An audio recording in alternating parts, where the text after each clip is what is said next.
주님께서 여러분과 함께 성마태오가 전한 거룩한 복음입니다.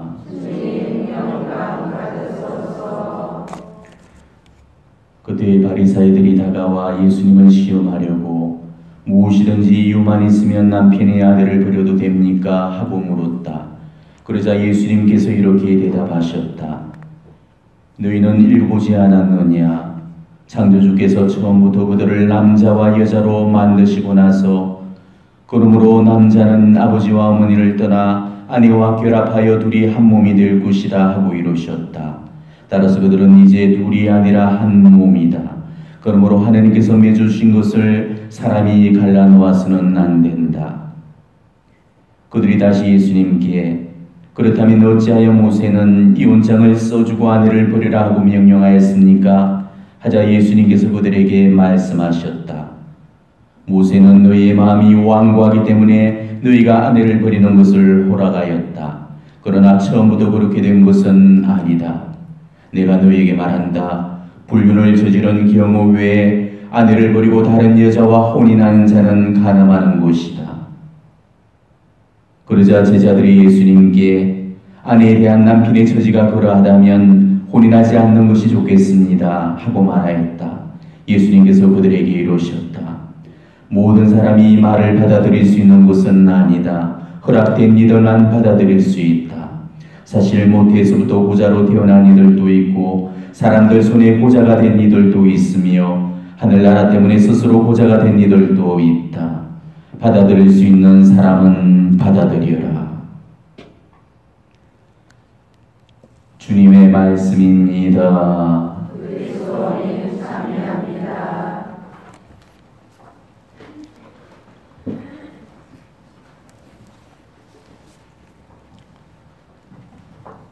오늘은 연중제 19주간 우리가 금요일을 맞이하고 있습니다. 오늘 독서 말씀도 그렇고 복음 말씀도 그렇고 바로 결혼 생활에 대한 성찰보다 더 분명한 것은 결혼 계약의 충실성에 관해서 우리에게 말씀을 주고 계십니다. 자, 여러분들은 다들 결혼을 하신 분들이니까 잘 아시겠죠? 흔히들 결혼하면은 결혼은 해도 후회 안 해도 후회 이런 말을 하는데 여러분 어떻습니까? 맞습니까? 저같이 결혼 안 해본 사람은 그래도 한번 해보고 후회하고 싶고요. 아마 여러분까지 결혼해본 그런 사람들이라면 차라리 안 해보고 후회하는 게 더 낫다. 아마 이렇게 말들을 하실 거예요.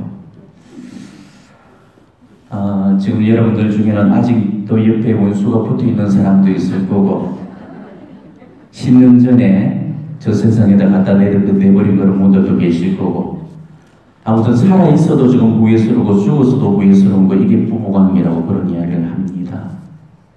같이 살 때는 그 인간 때문에 못 살겠다 그렇게 해놓고서 또 남편 보내고 혼자 살다 보니까 그래도 죽은 목숨보다 산 목숨이 좋다면서 또 눈물을 씻고 있는 게 이게 부부 생활이라고 그러거든요.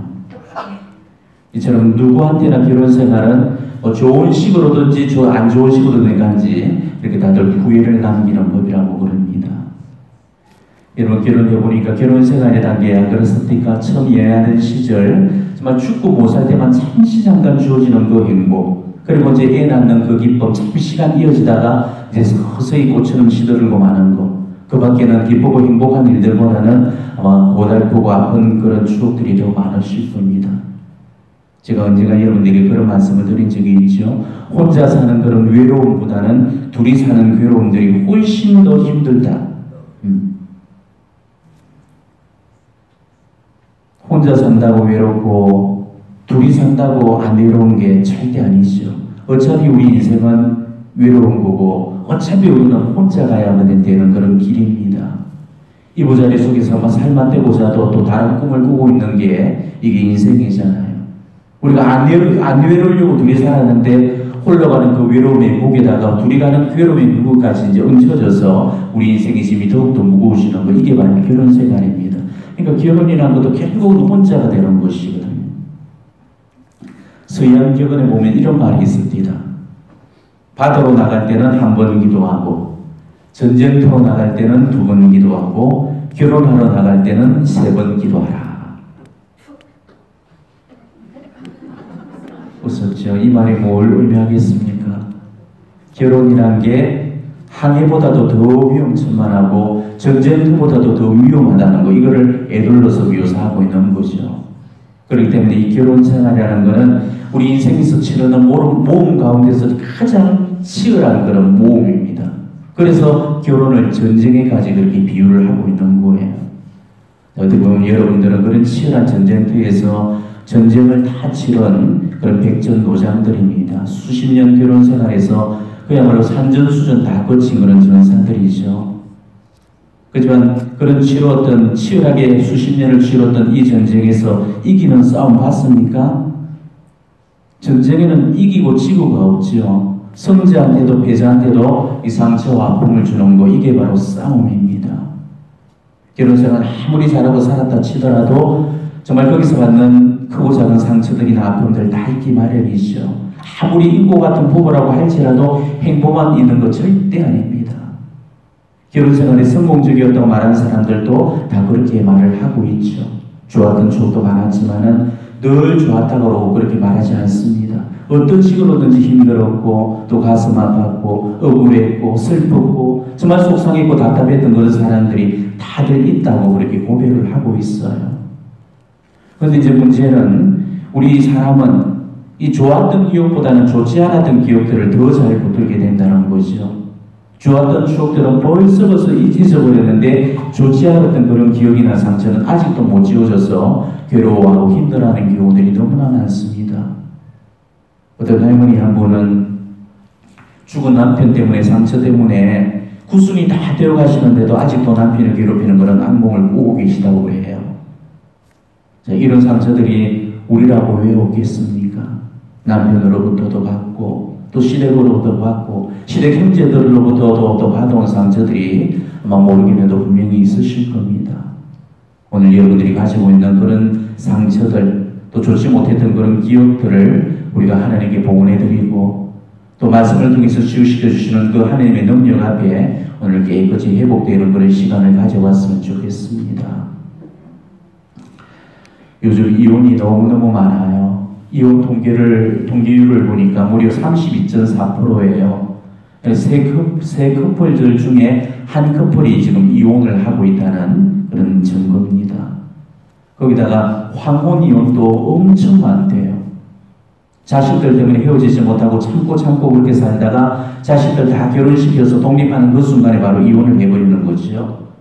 혹시나 그 자식들한테 나쁜 영향 갈까 봐서 그동안 꾹꾹 눌리고서 살아왔지만은 이제 그렇게 살지 않겠다는 것입니다. 앞으로 내가 단 몇 년을 살더라도 이런 지긋지긋한 종살이에서 벗어나서 한 번이라도 내 마음대로 좀 편한 대로 한번 살아보겠노라고 그런 마음으로 이혼을 선택하는 그런 노부부들이 늘고 있다고 그래요.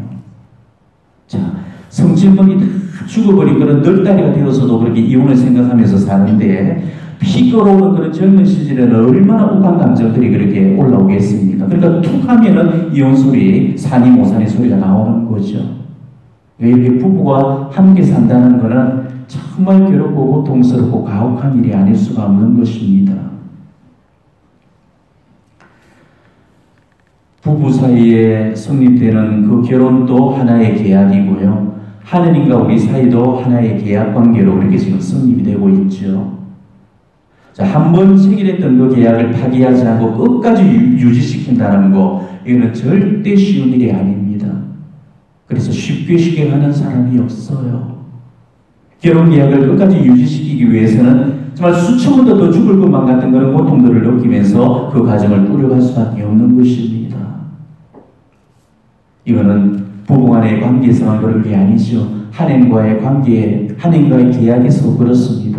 하나님과 우리 사이에도 바로 그런 진동들이 다 있다는 것이죠. 자, 하나님도 그런 우리 모습을 보면서 정말 수천 수만 번 속이 문드러지고 마음이 갈갈이 찢어지는 그런 아픔을 느끼고 계실 겁니다. 구약 성경이 이 사실을 증언해주고 있죠. 오늘 복음도 오늘 독서도 그랬잖아요. 하나님과 계약을 맺었던 그 이스라엘이 정말 하나님께 불충실했을 때 하나님은 그 때문에 마음이 힘집어질 만큼 그렇게 고통을 겪으셔야만 했었습니다. 하나님도 바로 우리와의 결혼 생활에서 이렇게 말 못할 진동을 겪고 계시다는 거죠. 그러면 하나님만 그런 고통을 겪고 계시냐? 아니라는 거죠. 우리도 마찬가지라는 거죠. 하느님과의 그 계약을, 결혼 계약을 잘 지키기 위해서 우리한테는 또 우리 나름대로 얼마나 큰 아픔과 진통이 따르는지 모르죠. 자, 우리가 어느 날인가부터 이제 하느님 손길에 붙들린 그 순간부터는 정말 내 뜻대로 되는 일이라고는 하나도 없고 정말 하느님께 질질 끌려다닐 수밖에 없는 그런 삶을 지금 살고 있잖아요. 그 어느 것도 내 마음대로 하지를 못하고 무조건 그분이 원하시는 대로만 살 수밖에 없는 것. 이게 지금 하느님과의 계약 관계 안에서 정말 우리가 치르고 있는 계약의 이행입니다. 그게 너무너무 말할 수 없는 고통이 따른다는 것이죠. 그건 아마 제가 구구절절 말하지 않더라도 여러분이 너무 더 잘 알고 계실 겁니다. 그래서 여러분이나 저나 정말 하느님과의 그 계약의 충실성, 결혼의 충실성을 이행하기 위해서 우리가 힘든 삶을 살아가는 것, 그건 여러분이나 저나 마찬가지라는 것입니다. 혼자 사는 저만 외롭고 둘이 사는 여러분은 안 외로운 것도 아니고요. 둘이 사는 여러분만 괴롭고 혼자 사는 저는 안 괴로운 것도 아닙니다. 우리는 이 하나님과의 이 계약을 정말로 신실하게 지켜내기 위해서 감수해야 될 그런 외로움, 그런 또 괴로운 그런 고통들, 아마 이 길 위에 서 있는 사람들이라면 누구나 다 느끼고 있을 거예요. 저도 그렇습니다. 언니들 사제 생활이고 뭐니 해도 본당 신부 생활이라고 그런 이야기를 우리 사제들 입에서 내놓고 있습니다. 자기 본당 신자들 건사하면서 정말 그 신자들 데리고 함께 웃고 웃으면서 그 순간에 사제가 제일 기쁨을 느끼고 행복을 느끼고 보람을 느낀다고 그렇게 이야기를 하고 있죠. 근데 저는 이런 특수 사목에 끌려와서 그것도 가장 험하다는 이 마리아 사업에 뛰어들게 하셨고 정말 인간적으로는 하나도 제리실 거라고는 없는 이런 데다가 탁 붙들어 앉혀 놓으셨어. 정말 제 신자 하나 없이 남의 신자들 다 이렇게 앉혀놓고 말씀 전하고 성사 주고 면담하면서 맨날 첫날 제가 하는 일하고는 이 말씀분들과 앉아서 하루 종일 무리지어 짜면서 강론 준비하고 기도하고 여러분 만나는 일입니다. 때로는 정말 내 신자들하고 어울려서 적당히 잔재미도 느껴보고 싶고 그렇게 살고 싶고 마음이 꿀뚝 같거든요. 근데 사제직에 이런 작은 기쁨도 완전히 딱 굳어버린 이 그런 자리에서 저는 지난 8년 세월 동안 너무나 외롭고 고단한 그런 길을 걸어왔습니다. 예전에 지냈던 본당 생활이 얼마나 재미지고 행복했는지 자꾸만 그 예전의 그 시절로 되돌아가고 싶은 그런 유혹을 받으면서 저는 살아왔죠. 다른 신부들은 온갖 것 다 하면서 그렇게 재미나게 살고 있는데 나만 뭐 하는 짓인가 싶기도 하고 정말 끊임없이 힘들 때마다 되돌아가고 싶은 그런 유혹과의 싸움이 끊이지 않고 계속되었습니다. 이렇게 사제인 저도 이 하느님을 따라간다는 게 결코 쉬운 일은 아닙니다. 그렇지만 이 하느님과의 그 계약에 충실하기 위해서 바로 이런 진통을 겪으면서도 끙끙거리면서 지난 이 8년 동안의 세월을 저는 견뎌왔습니다. 이유는 한 가지입니다. 하느님이 저한테 한결같은 충실성으로 대해주셨듯이 나도 하느님께 한결같은 그런 충실성으로 보답하고 살기 위해서였기 때문이죠. 그러니까 하느님과의 그런 계약의 관계를 지켜간다는 거 이건 결국 재밌고 좋은 일만 있는 게 아닙니다. 어쩌면 좋은 일은 잠시 잠깐뿐이고 행복감도 잠시 잠깐뿐이고 나머지 대부분의 시간들은 정말 아파하고 힘들어하고 뒹구르면서 하느님 계십니까? 하느님 안 계십니까? 하느님 지금 제 소리 듣고 계십니까? 안 들으십니까? 그렇게 울부짖으면서 때로는 눈물 흘리고 때로는 신음하면서 진통을 겪고 살아갈 수밖에 없는 그런 길이죠.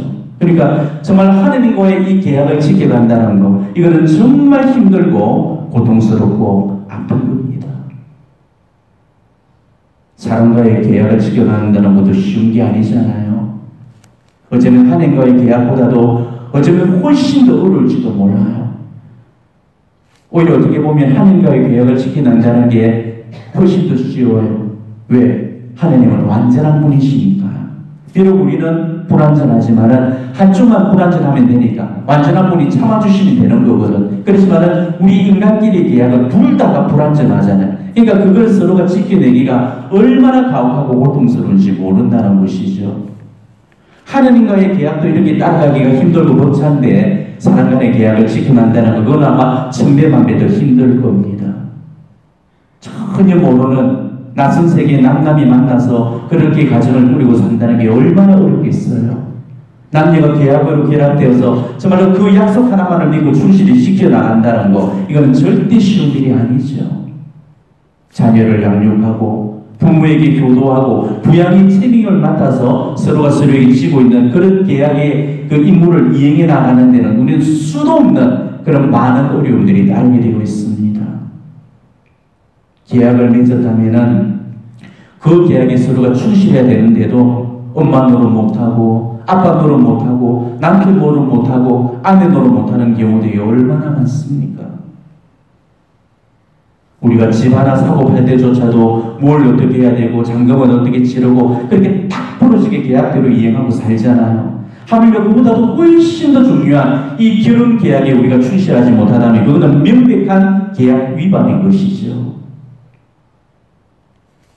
어겨서는 안 되는 것이 계약입니다. 그래서 우리가 어기지 말자고 도장 찍고 사인까지 하잖아요.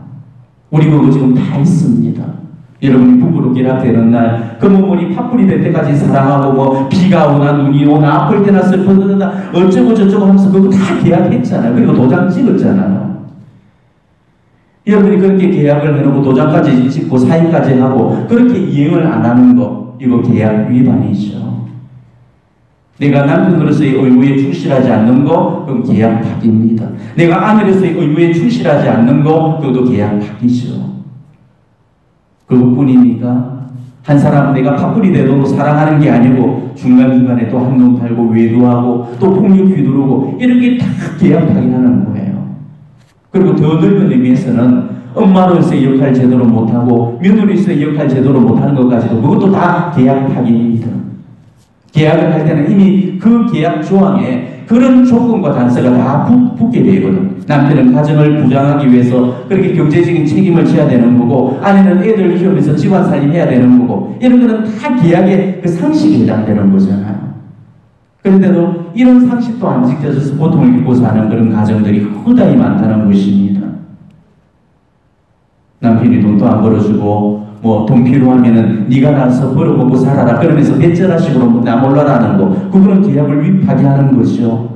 내가 가정주부로서 나는 밥하기 싫어, 배고픈 사람이 밥에 먹든지 밖에서 사 먹든지 알아서 해, 그리고 배째라고 앉았다면 그거는 분명히 계약 파기인 거예요. 자, 계약이라는 거는 이 책임과 의무를 다해야 되는 것입니다. 마땅히 내가 해야 될 그 본분은 기본적으로 하면서 뭔 소리라도 해야 그게 상식적인데, 상식은 내가 지키려고 하지도 않으면서 권리만 주장하는 그런 사람들 너무너무 많죠. 그러니까 사람 노릇하기가 힘이 드는 것입니다.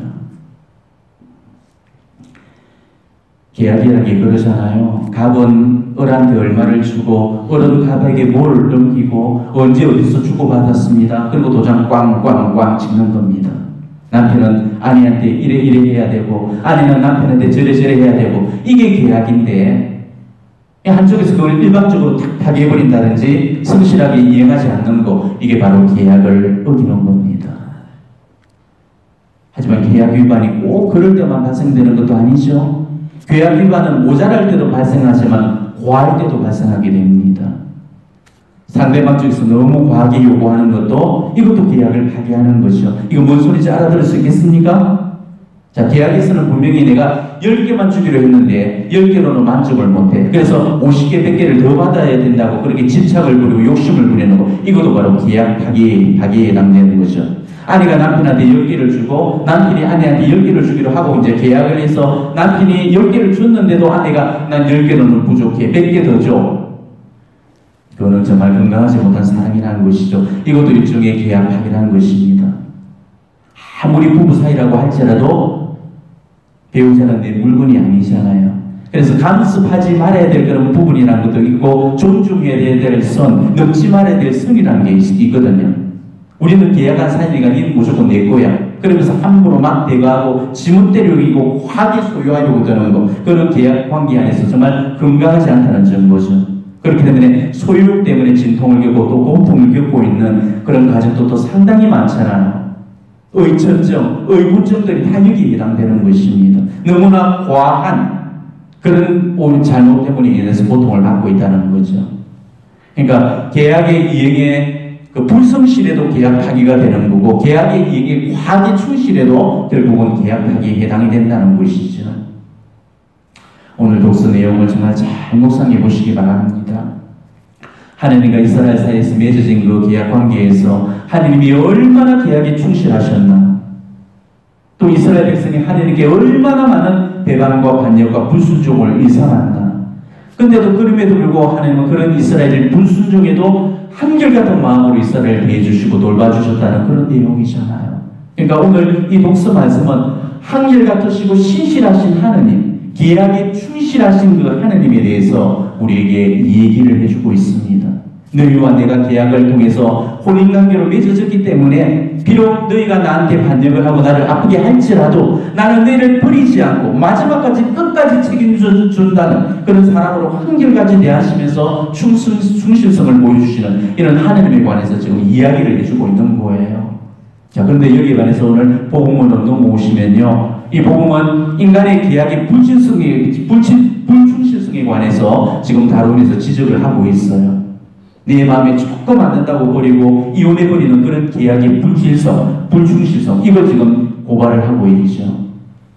하나님은 계약에 충실하지 못한 이런 우리들한테 지금 이렇게 고발을 하고 있습니다. 나는 너희를 이만큼 정말 계산 없는 사랑으로 돌봐줬지만 너희는 사랑을 계산으로 들고 자기에게 견뎌서 사랑을 버리기까지 하는구나. 너희의 사랑은 정말 네 사랑이 비한다면 정말로 유치하고 이기적이기까지 하는구나. 너희는 내가 너에게 맺어준 그런 관계까지 다 버리려고 하는구나. 지금 이거를 단식하고 예수님께서 오늘 이거를 고발하고 계시는 거예요. 자, 오늘 바리사이들의 질문을 가만히 묵상해 보셔요. 이유가 있으면은 남편이 아내를 버려도 좋습니까? 이렇게 묻죠. 자, 우리는 어떤 이유만 있으면 헤어지려고 하고 갈라서려고 하는데 하나님도 우리한테 이유를 찾아시고 들이대시려고 하실 것 같으면은 아마 거기에 저나 여러분이나 안 걸려들 그런 사람들 아무도 없을 겁니다. 이유가 있는 걸로 치자면은 우리가 하나님 앞에 버림받을 그런 이유는 수도 없이 많죠. 우리는 아무리 잘 산다고 해도 저나 여러분이나 아마 그 이유에 다 걸려들고 말 거예요. 그렇지만 그럼에도 불구하고 우리는 하나님께로부터 그런 이유가 있음에도 불구하고 이혼당하지 않고 팽당하지 않고 무한한 사랑을 받고 있고 끝없이 당신의 용서와 자비를 입고 살고 있잖아요. 그런데도 그런 하나님의 자비와 사랑으로 살고 있는 우리들이 정말 이웃들을 바라보면서는 자꾸만 이유를 들이대고 상대방의 그런 실수나 잘못들을 따지고 봐주지를 않으려고 하고 고발하고 있는 그런 모습들 우리가 정말 다시 한번 반성해 보자는 것입니다. 하나님은 이유가 있음에도 불구하고 우리를 버리지 않으시는데 사람끼리는 이유가 있으면 버려도 됩니까? 이렇게 우리가 자꾸 따지고 묻고 있다는 것입니다. 마치 바리사이들이 오늘 이야기했던 것처럼 우리는 자꾸 이유를 들어댑니다. 그러니까 하나님 마음이 지금 얼마나 답답하고 기가 막히겠습니까? 그래서 오늘 예수님께서 하나님이 맺으신 것을 사람이 갈라놓아서는 안 된다고 그렇게 말씀하셨던 거예요. 자, 이 말씀은 무슨 뜻입니까? 내가 너희를 이혼할 이유가 있어도 봐주고 그렇게 돌봐주고 사랑한 것처럼 너희도 정말 서로한테 설령 이유가 있더라도 이혼하지 말고 웬만하면 봐주고 사랑하면 살아라, 이런 뜻으로 하신 말씀이에요. 그리고 이번에는 또 바리사이들이 모세 얘기를 꺼내놓죠. 그러면서 꼬장꼬장 따집니다. 그러면 모세는 왜 이혼장을 써주고 아내를 버리라고 했습니까? 그러니까 예수님이 이번에 어떻게 말씀하십니까? 모세는 그렇게 말할 수밖에 없었다. 왜냐하면 너희들 마음이 너무 완고했기 때문에 너희가 아내를 버리는 걸 어쩔 수 없이 허락할 수밖에 없었다. 그러나 처음부터 그렇게 하라고 한 것은 아니었다. 이렇게 말씀하시죠. 바로 여기에 답이 있습니다. 만일 모세가 그 하나님 말씀대로 어떤 이유가 있든지 이혼은 안 된다 이렇게 만약에 전했다면은 아마 완고한 사람들은 그냥 봐주지를 않았을 거예요. 그죠? 자, 신명기에 보면 아내를 버려도 되는 법적인 근거가 나오는 대목이 있습니다. 신명기 24장 1절의 말씀인데 한번 들어보셔요. 어떤 남자가 여자를 맞아들여 혼인하였는데 그 여자에게서 추한 것이 드러나 눈에 들지 않을 경우 이혼 정서를 써서 손에 쥐어주고 자기 집에 돌려보낼 수 있다. 이렇게 되어 있습니다. 자, 이번 한번 생각해 보셔요. 남자가 여자 데리고 사는데요, 천년만년 좋고 예쁜 경우가 흔치 않죠. 그럴 것 같으면 불륜이 왜 생기고 간통이 왜 생기겠습니까? 살다 보면 정말 분명히 싫어지고 물리는 그런 경우들이 허다히 많습니다. 조금만 마음에 안 들어도 데리고 살기가 싫은데 그 여자한테 지금 추한 게 드러나는 경우라면은 분명히 신물이 나고 염증이 나게 될 겁니다. 근데 바로 이런 상태에서 이혼을 허용해 주지 않는다면은 어떤 결과가 미치겠습니까? 이혼을 허용해 주지 않을 경우는 싫든 어떻든 그 여자를 어쩔 수 없이 그 남자가 키고 데리고 살 수밖에 없는 것이죠. 자, 그러면 그 남자 입장에서 봤을 때 마음에 들지 않는 그 여자를 사랑해주면서 과연 살 수가 있겠어요? 추한 것이 이미 드러났고 눈에 들지도 않는 그 여자를 가까이 두려고 하겠습니까? 그러니까 이거는 진짜 답이 없다는 거죠. 이런 상황에서 마음을 맞추고 산다는 거, 이거는 불가능한 일이라는 것입니다. 그래서 늘 티격대고 싸울 거고 죽여라 살려라 밥상 엎어지는 일들도 다반사가 되고 말 겁니다. 그렇게 살다가는 진짜 언젠가는 죽일 수도 있는 그런 일까지도 벌어질 수가 있다는 거예요. 이혼하지 말라고 해버리면은 눈밖에 난 그 여자하고 정말 이렇게 살려고 하겠습니까? 그리고 눈밖에 난 그 여자가 과연 사람처럼 살 수가 있겠어요? 그 남자한테 사랑을 받을 수가 있겠습니까? 짐승보다도 더 가혹한 그런 학대를 받으면서 죽음보다도 더 못한 세월을 살 수가 있다는 것이죠. 이혼을 허용해 주지 않고 그렇게 참고 산다면은 그 여자는 짐승처럼 학대받으면서 결국은 죽을 수밖에 없을 거예요. 그러니까 그럴 바에야 차라리 이혼을 허용해 주는 게 오히려 그 여자를 살리는 그런 안전장치가 되어질 수가 있다는 것이죠. 이혼장을 써주는 것이 여자 편에서는 목숨을 살려주는 그런 계기가 될 수도 있다는 것입니다. 맨날 천단 그렇게 학대를 받으면서 사람 대접도 못 받고 살 바에야 차라리 그 여자한테 이혼장을 써주고 내보낸 편이 더 낫다는 것이죠. 이해가 되죠? 하나님께서 내가 맺어준 것은 절대 파기할 수 없다. 분명히 예수 하나님께서 그렇게 말씀해 놓고서 또 모세를 통해서는 이혼장을 써주고 갈라놓아서는 안 된다는 그런 이유는 바로 인간이 완고했기 때문에 그럴 수밖에 없으셨다는 거예요. 인간이 얼마나 패하겠다면은 하나님이 모세를 시켜서 당신의 그런 말씀을 번복하시면서까지 이런 예외적인 그런 조항을 두시려고 하셨겠습니까?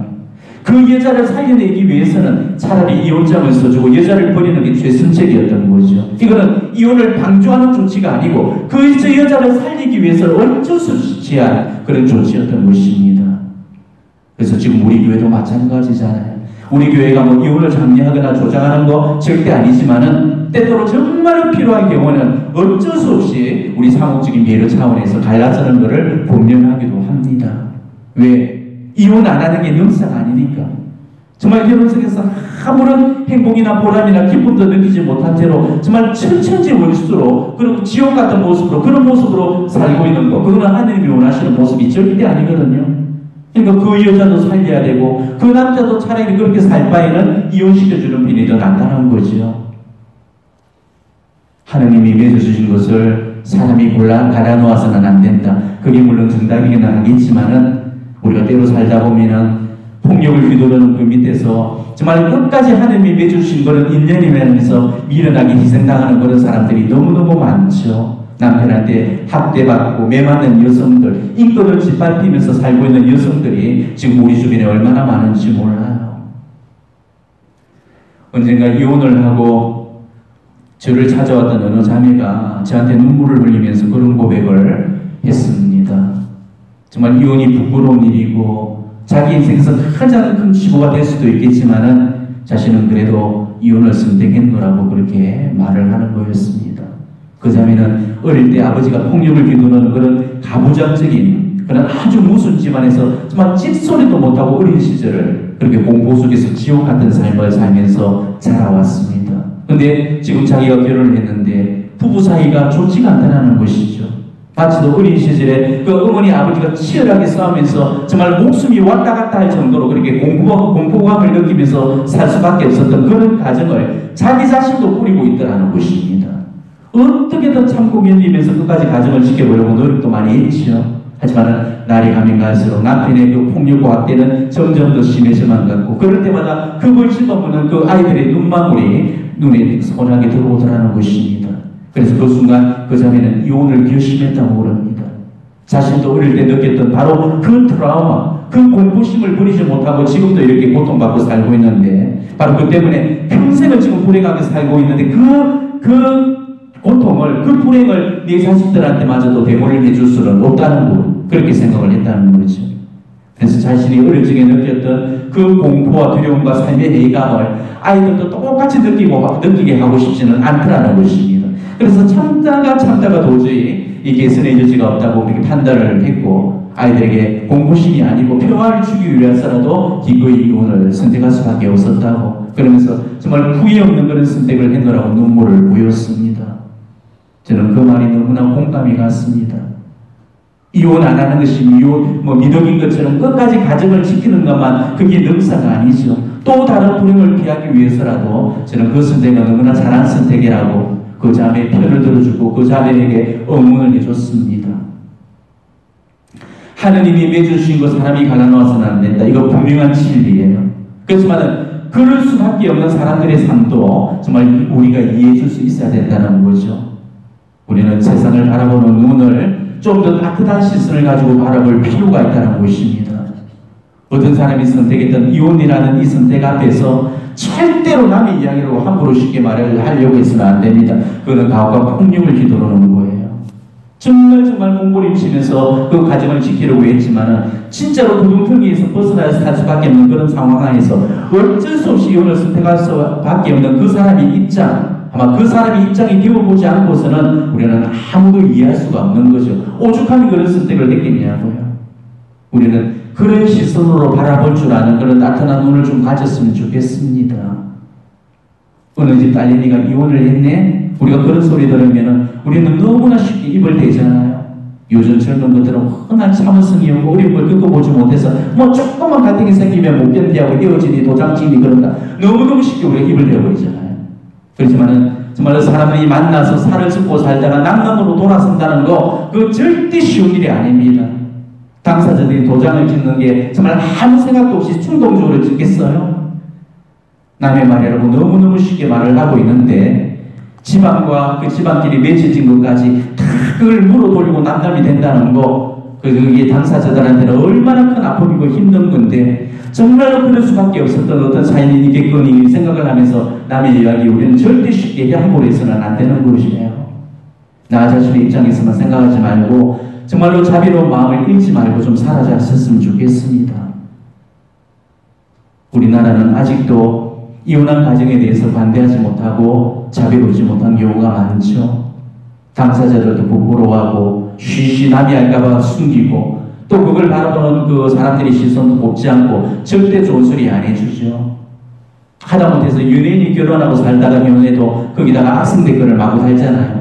당사자들은 그걸 못 견뎌서 목숨을 끊는 일들이 그동안 얼마나 많이 발생을 했습니까? 지네들이 그 세월을 1년을 한번 살아보라고 그래요. 남 이야기라고 너무너무 쉽게 말하고 남한테 악성 댓글 다는 그런 인간들 천벌 받습니다. 이혼이 뭐 누가 심심풀이 땅콩처럼 심심해서 하는 사람이 이 세상에 어디가 있겠어요? 오죽하면 그랬겠냐고. 다 그럴 수밖에 없으니까 그렇게 치료의 방법으로 그 선택을 할 수밖에 없었던 거죠. 이혼은 아직도 사회적으로 많은 지탄을 받습니다. 네가 그랬으니까 이혼을 당하지. 그렇지만 부부 사이라는 거는요, 부부만이 알 수 있는 그런 사연들이 있고요. 거기에 대해서 우리가 입을 대면서 신랄하게 비판하는 거 우리는 절대 해서는 안 됩니다. 이혼하지 말라고 하셨던 하느님도 그럴 수밖에 없는 그런 상황에서는 마지막에는 그 이혼 도장을 찍어주고 이혼을 하라고 모세한테 시키셨잖아요. 우리도 그 말씀을 생각하면서 정말 이혼을 할 수밖에 없었던 그런 이웃의 모습을 바라보면서 함부로 평가하고 함부로 재단하고 욕하거나 손가락질하지 마십시오. 오늘의 내 손가락질이 언젠가는 내 자식이나 내 손주한테 되돌아올지도 몰라요. 그렇다고 오늘 제 말을 왜곡시키지는 마십시오. 우리 오늘 푸른무늬 신부님이 강론하면서 이혼해도 괜찮다고 하더라. 오늘 제가 말씀드리고자 하는 요즘 관점 절대 벗어나서는 안 돼요. 이해가 되죠? 이혼해라가 아니라 어쩔 수 없이 선택할 수밖에 없는 그런 이혼도 이 세상에 존재할 수 있다는 거, 이걸 인정해라는 것이에요. 오늘 예수님도 바로 이걸 인정하셨잖아요. 그러니까 우리가 다 알지 못하는 이런 속사정들이 다 있는데 회개적인 딱 한 가지 그 잣대만 가깝고 그 억울한 사람들을 삐딱한 시선으로 재단하지 말라는 것입니다. 자비로우신 우리 하느님마저도 이혼을 하지 말라고 하셨으면서 이런 예해준 그런 조항을 달아주셨다는 거예요. 그래서 그런 경우라면 이혼 도장을 찍어주라고 하셨잖아요. 그렇게 해주지 않으면 좀 더 정말 숨도 쉬지 못하는 불행한 사람들을 숨이라도 좀 제대로 쉬게 해주려고 지금까지 인생의 아름다움을 단 한순간도 느껴보지 못했던 바로 그 사람한테 인생의 시간 안에서 단 한순간이라도 그 아름다움을 느껴보라고, 그렇게 살아보라고, 그렇게 하느님이 갈라쓰는 것까지 허용을 하셨다는 거예요. 그렇지만은 악용하지는 말자는 겁니다. 악용하지는 마십시다. 누구든지 속사정 다 있고요. 다 사연들이 있죠. 충분히 이혼해야 될 그런 이유들이 있습니다. 그렇다고 한다 할지라도 그 속사정과 그 사연이 있다 해서 다 이혼이 된다는 것은 아닙니다. 하나님이 맺어주신 거 정말 나의 세속적인 생각으로 옳다 그러다 판단하면서 훼손시켜서는 절대 안 돼요. 하나님은 이유가 있으면은 무조건 이혼도장 찍어주고 갈라서라고 하신 게 아니죠. 그거는 정말 어쩔 수 없는, 정말 그대로 놔뒀다가는 죽음을 당할 수밖에 없는 그런 마지막 순간에서야 할 수 없이 이혼도장을 찍어주라는 소리였습니다. 뭐 남편이 조금 술 많이 먹고 왔다고, 또 외도 좀 한다고, 돈 많이 못 벌어왔다고, 아내가 살기 못한다고, 시어른한테 효도하지 않는다고, 그런 것마다 이혼의 사유로 뒤밀어서는 안 된다는 거예요. 우리가 정말 이런저런 이혼 사유를 된다면은 우리 삶 가운데서 이혼해야 될 사유들이 충분히 많죠. 이유로 따질 것 같으면 이 세상에 비교하는 사람 아무도 없을 겁니다. 여러분도 그 이유로 따진다면 남편한테 다 이혼 대상이고요. 남편 역시도 여러분의 그런 시선으로 본다면 다 이혼의 사유에 해당되는 거죠. 니하고 내하고는 성격이 안 맞았어. 네가 나한테 눈부시는 짓을 했어. 네가 나한테 욕을 했어. 네가 나를 싫어했어. 반찬을 형편없게 해줬어. 변기 뚜껑을 안 올리고 오줌을 쌌어. 치약을 가운데서 짜서 양말을 맨날 침대 뒤집어 벗어놨어. 그럴 때마다 우리가 다 이유를 이렇게 들이대고 이혼을 한다면 도대체 깨지지 않을 가정이 어디가 있겠어요? 우리는 오늘 이 독서 그리고 복음을 통해서 정말로 하나님께서 맺어주신 것에 대해서 잘 묵상해 보셔야 돼요. 오늘 독서도 오늘 복음도 전부가 다 자비고 사랑이고 용서입니다.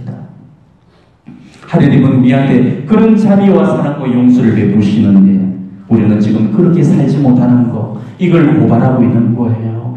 그러니까 오늘 이 독서 복음이 전혀 연결이 안 되는 것 같지만은 잘 읽어보시면은 정말 너무 정확하게 맥이 연결되는 그런 내용들입니다. 우리가 이 연결점을 발견하는 사람은 정말 오늘 이 하나님의 사랑과 자비 앞에 눈물을 흘리지 않을 수가 없을 겁니다. 너무너무 눈물이 날 만큼 하나님의 사랑이 전달이 되어야 되는 거예요. 그렇게밖에는 말할 수 없는 이 하나님의 사랑, 우리도 바로 이 마음을 느낄 수 있어야 되는 거예요.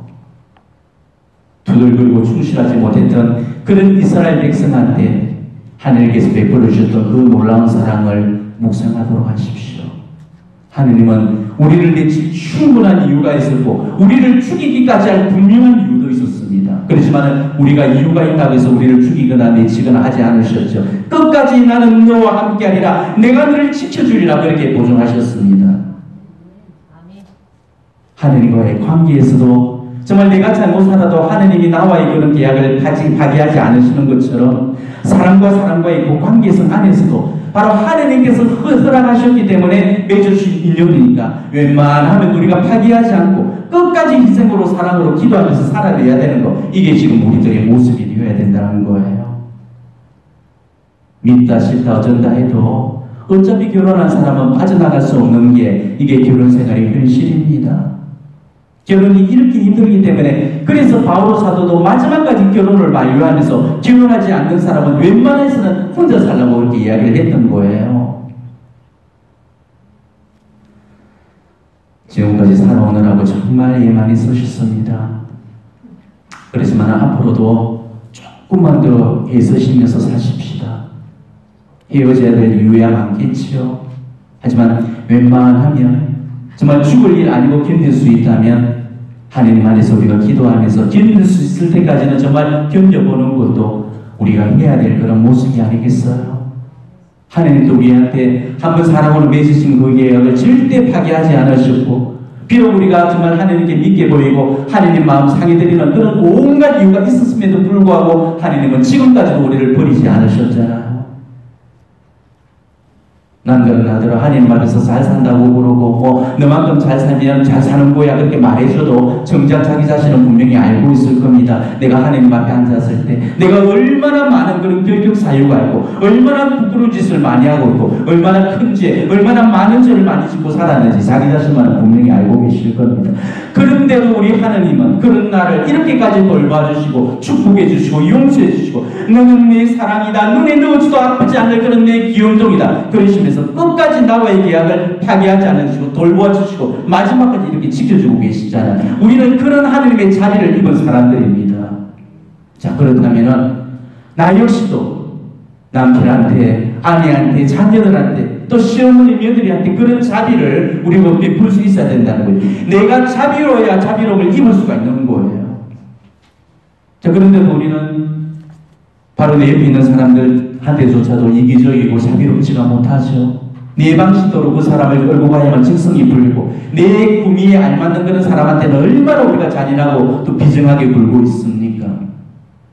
몰라요. 저는 장가를 안 가봤기 때문에 하나님이 맺어주신 것은 사람이 갈라놓아서는 안 된다는 그 말씀이 어떤 건지를 사실은 피부로 끈끈하게 느낀다는 게 참 어렵습니다. 부부간의 문제도 그렇고 고부간의 갈등이라는 것도 저는 잘 모르겠어요. 하지만 살다 보니까 그거 한 가지는 알게 됩니다. 사랑은 받으려고 할수록 더 힘들어지더라는 거예요.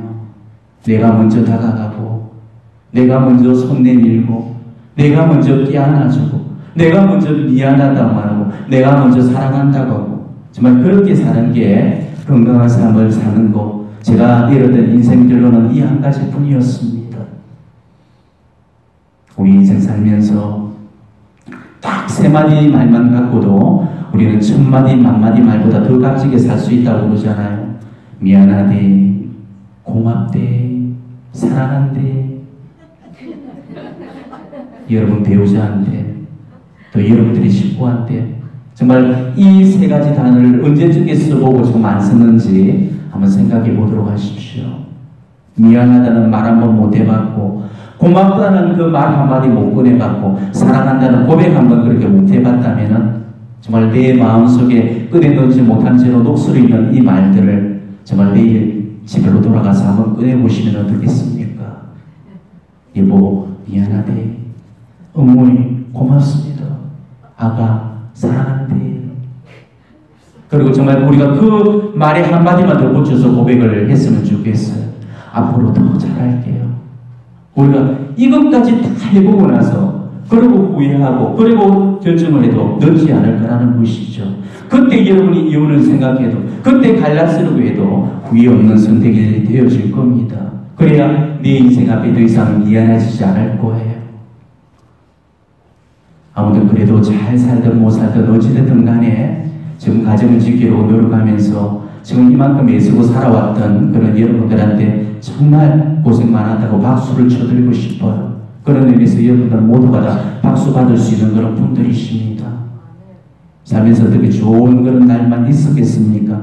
멋있고 예쁜 그런 모습만 보이겠어요? 내 옆에 있는 그 사람이 정말 싫어지고 미워지더라도 그래도 한 번 더 사랑해보는 거예요. 내 안에 정말 살기가 올라와서 정말로 죽여버리고 싶은 그런 사람이라면 그때 여러분이 이혼도장 꺼내드십시오. 그때 저한테 오면은 그때는 제가 이혼장 써줄게요. 그때까지는 한번 견뎌보시라는 겁니다. 정말로 살기를 느끼고 칼을 들고 싶은 그런 마지막 순간까지는 그래도 한번 참아보십시오. 우리가 오늘 이 철야의 밤에 와서 기도하면서 그런 마음을 갖고 은혜를 청해야 되지 않겠어요? 하나님은 요한복음 3장 15절에서 이렇게 말씀하시죠. 내가 너희에게 한 것처럼 너희도 그와 같이 하라고 내가 너희에게 본을 보여준 것이다. 우리들도 나와 함께 사는 그 사람이 정말 내 마음을 아프게 하고 힘들게 하고 슬프게 하고 정말로 견디지 못하게 하는 그런 어떤 이유가 있더라도 웬만하면 기도하고 또 우리가 덮어주고 참아주면서 인간적으로 갈라놓으려고 하지 말고 우리는 하느님의 자비하심과 도우심에 의탁할 수 있어야 돼요. 가정을 꾸려서 자식을 낳고 키우면서 이혼을 한다는 거, 이거는 우리 인생 앞에서 가장 큰 비극이고 슬픔일 수밖에 없는 겁니다. 마음속에 천번 만번 이혼하고 싶은 생각이 왜 없겠냐마는 하느님 부여잡고 눈물로 매달려서라도 정말 내 가정 내가 지켜보리라는 그런 마음으로 다시 살아보도록 하십시오. 하느님께서 맺어주신 것 끝까지 정말 하느님 영광 드러내면서 우리가 살게 해달라고 그렇게 눈물로 애청하고 단언하면서 오늘 이 철야의 밤을 그렇게 보내셨으면 좋겠습니다. 남편이 비록 마음에 좀 안 들고 마누라가 마음에 좀 안 들고 또 며느리가 마음에 좀 안 들고 시어머니가 마음에 좀 안 들더라도 하느님께서 그런 허물 많은 나를 어떻게 대해주시고 계시나를 우리가 잘 묵상해 보신다면 우리는 그 속에서 충분히 답을 찾아낼 수 있을 겁니다. 하느님이 내가 좀 마음에 안 들어도 절대 타강하는 법이 없으셨고 사랑하고 용서하시는 그 마음으로 바로 우리 역시도 바로 그런 마음으로 우리 남편을, 우리 아내를, 우리 사위 며느리를, 우리 어머니 장모를 그렇게 품모하고 갔으면 좋겠습니다. 오늘 이 철야의 시간 좀 더 진지한 그런 성찰이 이루어지는 그런 밤이 되시기를 진심으로 축원합니다.